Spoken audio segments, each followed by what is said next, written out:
দৈনিক সমকালের প্রধান প্রতিবেদন, কারাকাসে প্রতিরোধের ডাক, মাদুরো নিউ ইয়র্কে বন্দী।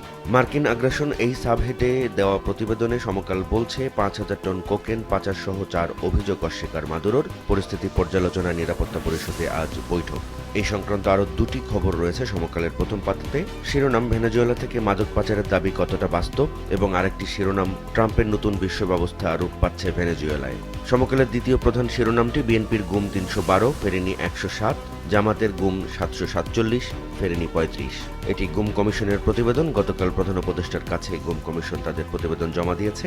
এছাড়া যে প্রতিবেদনটি সমকাল তৃতীয় লিড করেছে তাতে শিরোনাম দেওয়া হয়েছে, বিশ্বকাপ খেলতে ভারতে যাবে না বাংলাদেশ। নিরাপত্তা শঙ্কায় ভারতে টি-20 বিশ্বকাপ খেলতে যাবে না বাংলাদেশ এ সংক্রান্ত খবর আইসিসির কাছে গতকাল পরিষ্কার বার্তা পাঠিয়েছে বিসিবি।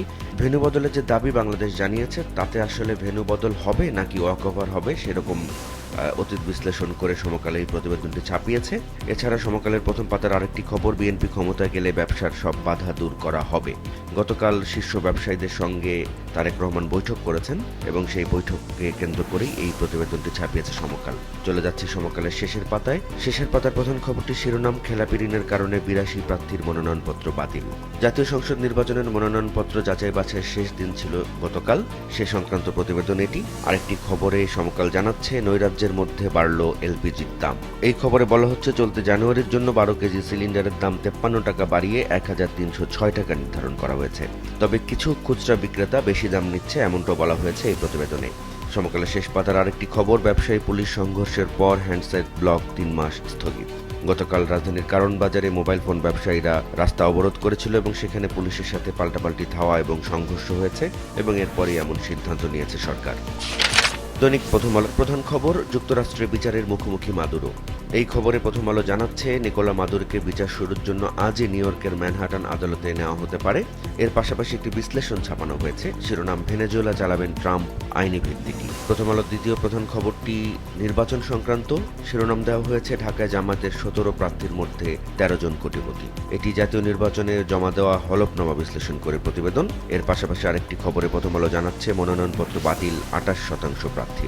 গতকাল জাতীয় সংসদ নির্বাচনের মনোনয়নপত্র যাচাই বাছাই শেষ দিন ছিল এবং এই শেষ দিনের পরে জানা গেছে যে মনোনয়নপত্র জমা পড়েছিল মোট ২,৫৬৮টি, বাছাই শেষে ১,৮৪২টি বৈধ ঘোষিত হয়েছে এবং বাতিলের তালিকায় স্বতন্ত্র প্রার্থী বেশি এবং দ্বিতীয় তালিকায় রয়েছে জাতীয় পার্টির প্রার্থীরা। আরেকটি খবরে প্রথম আলো জানাচ্ছে, এলপিজি আমদানি বাড়াতে চেয়ে অনুমতি পাননি ব্যবসায়ীরা। এই খবরে প্রথম আলো জানাচ্ছে, ২৪-এর রাজনৈতিক পট পরিবর্তনের পর এলপিজি আমদানি কমিয়ে দেয় কিছু কোম্পানি, পরে কিছু কোম্পানি আমদানিও বন্ধ করে দেয় এবং কিছু কোম্পানি আমদানি বাড়ানোর অনুমতি চেয়েও পায়নি।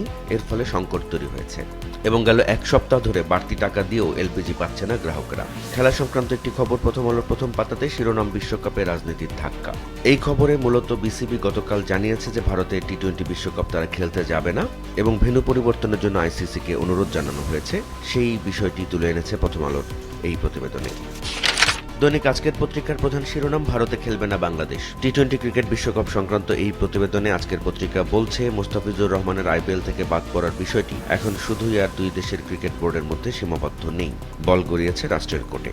আজকের পত্রিকার দ্বিতীয় শিরোনাম, মনোনয়নপত্র বাতিল ৭২৩ জনের। এটি গতকাল মনোনয়নপত্র যাচাই বাছাই শেষ দিন ছিল এবং শেষ দিনে যে সিদ্ধান্ত নির্বাচন কমিশন জানিয়েছে সে সংক্রান্ত প্রতিবেদন এটি।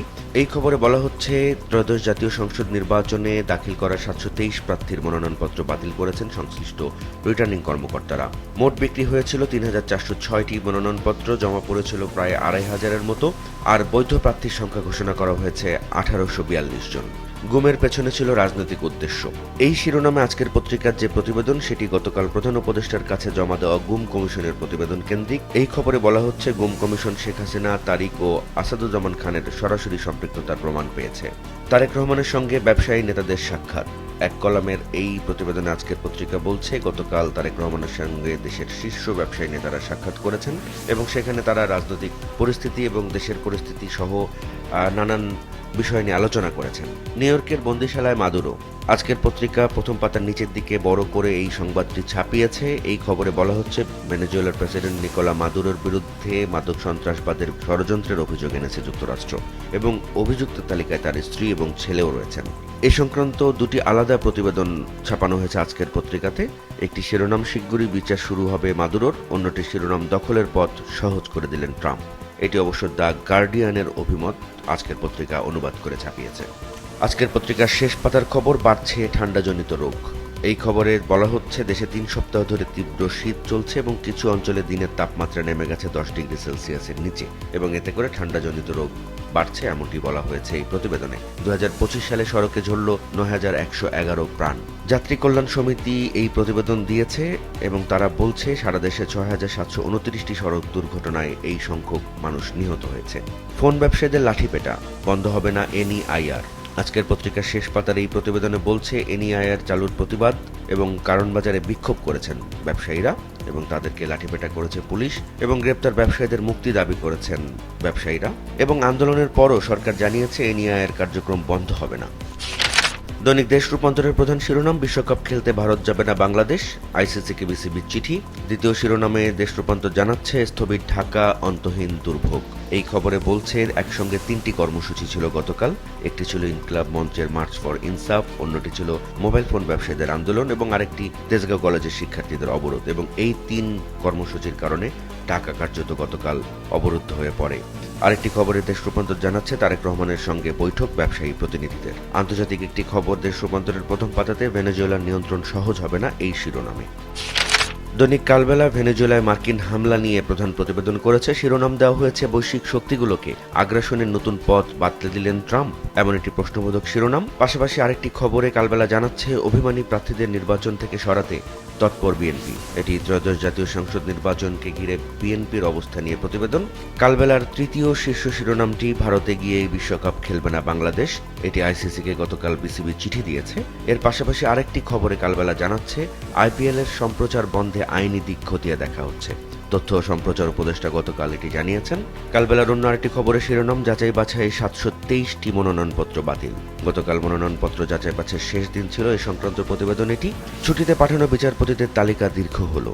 বিচারাঙ্গন নিয়ে কালবেলা এই প্রতিবেদনে বলছে পট পরিবর্তনের পর 12 বিচারপতিকে ছুটিতে পাঠানো হয়েছিল, তাদের মধ্যে 9 জন আর দায়িত্বে নেই। 2 বিচারপতি স্বেচ্ছায় ছুটিতে রয়েছেন। দুর্নীতির অভিযোগ ওঠার পর নতুন করে বেঞ্চ দেওয়া হয়নি বিচারপতি এমআর হাসানকে এবং 4 বিচারপতির বিরুদ্ধে সুপ্রিম জুডিশিয়াল কাউন্সিলে তদন্ত চলমান রয়েছে। তারেক রহমানের সঙ্গে গতকাল ব্যবসায়ীরা সাক্ষাৎ করেছেন। এই সংক্রান্ত যে খবরটি কালবেলা দিয়েছে তার শিরোনাম, তারেক রহমানের সঙ্গে শীর্ষ ব্যবসায়ী নেতাদের সাক্ষাৎ।